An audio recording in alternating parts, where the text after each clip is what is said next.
মেয়েটির হাত থেকে টাকা পড়ে গেল। সে তুলতে চেষ্টা করছে, তখনই একটা ছেলে এসে টাকাটা তুলে নিয়ে চলে যাচ্ছে। মেয়েটা বলল, এ ভাই, আপনি আমার টাকা নিয়ে চলে যাচ্ছেন কেন? আমার টাকা দিয়ে যান।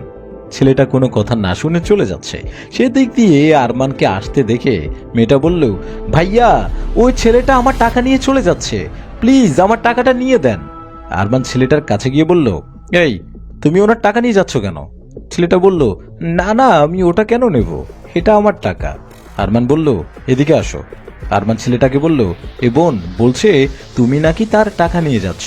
মেয়েটা বলল, হ্যাঁ ভাইয়া, আমার হাত থেকে টাকা পড়ে গিয়েছিল, এই ছেলেটা টাকা তুলে নিল। আমি ভাবলাম সে আমাকে সাহায্য করছে, কিন্তু না, সে টাকা নিয়ে চলে যাচ্ছে। ছেলেটা বলল, আরে এইসব কি বলছেন আপনি? এটা আমার টাকা, তাই আমি চলে যাচ্ছি, বিশ্বাস করেন ভাই, আমার টাকা। এই বোন মিথ্যে বলছে, আমি তার টাকা নেইনি। মেয়েটা বলল, ভাই, আপনি এমন করেন না, এই টাকাটা আমার খুব দরকারি, দেখতেই পাচ্ছেন আমার অবস্থা, এই টাকাটা আমার কেউ নেই, এই টাকা আমার শেষ সম্বল, আমার খুব প্রয়োজনের টাকার, আমি গরিব, দয়া করেন ভাই। আরমান মেয়েটাকে বলল, এখানে কত টাকা আছে? মেয়েটা বলল, এখানে 15,000 টাকা আছে। তারপর ছেলেটাকে বলল, তুমি বলো কত টাকা আছে? ছেলেটা বলল, 15,000 টাকা। আরমান টাকা নিয়ে দেখলো এখানে তো 15,000 টাকাই আছে। ছেলেটার টাকা নিয়ে বলল, এগুলো আমার টাকা, বলে চলে গেল। মেয়েটা বলল, প্লিজ ভাই, আমার টাকা নিয়ে যাইয়েন না, নইলে আমি ডেলিভারি করাতে পারবো না, প্লিজ। আরমান কিছু না বলে চলে গেল।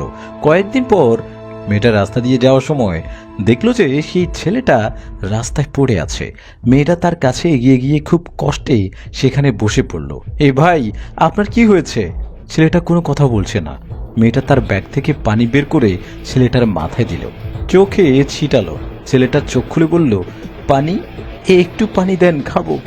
মেয়েটা বলল, ভাই, আপনি উঠে বসে পানি খান। ছেলেটা উঠে বসলো, তারপর পানি খেয়ে বলল, বোন, সেদিন আমি আপনার টাকা নিয়ে গিয়েছিলাম, আর আপনি আমাকে আজকে বাঁচালেন।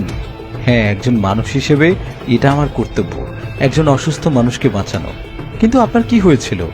জানি না বোন, যাওয়ার সময় হঠাৎ করে মাথা ঘুরে পড়ে গেলাম, কিন্তু আমি অবাক হয়ে যাচ্ছি, আপনি এত কষ্ট করলেন আমার জন্য, অথচ আমি আপনার কত ক্ষতি করেছি। আপনি আপনার কাজ করেছেন, আমি আমার কাজ করলাম।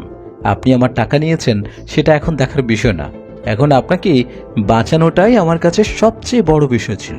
বলেই মেয়েটা উঠতে চেষ্টা করছে। ছেলেটা তাকে ধরে তুলে দিয়ে বলল, সরি বোন, আমি ওই দিন আপনার সাথে সত্যি অন্যায় করেছি, যা ক্ষমার অযোগ্য। আমি লোভ করেছি, একবারও ভাবিনি আমি আপনার কতটা ক্ষতি করেছি। আমি আমার পাপের প্রায়শ্চিতের জন্য কি করতে পারি বলুন? আপনি যা বলবেন আমি তাই করব। আমার খুব দ্রুত সিজার করতে হবে, আপনি আমার টাকাটা দিয়ে দেন, তাহলেই আমার অনেক উপকার হবে। আমাকে আজকে সিজার করাতে হবে।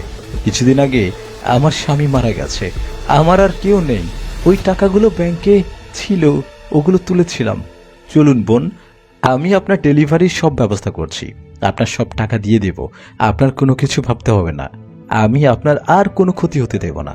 ধন্যবাদ ভাইয়া, চলুন। মানুষ মানুষের জন্য সাময়িক লোভে কখনো কখনো মানুষ অন্যের ক্ষতি করে। কিছু মানুষ ভুল মনে না রেখে নিজের মানবতায় কাজ করে, যা আমাদের প্রিয় নবী সাল্লাল্লাহু আলাইহি সাল্লাম, এটা সবার আদর্শ হওয়া উচিত।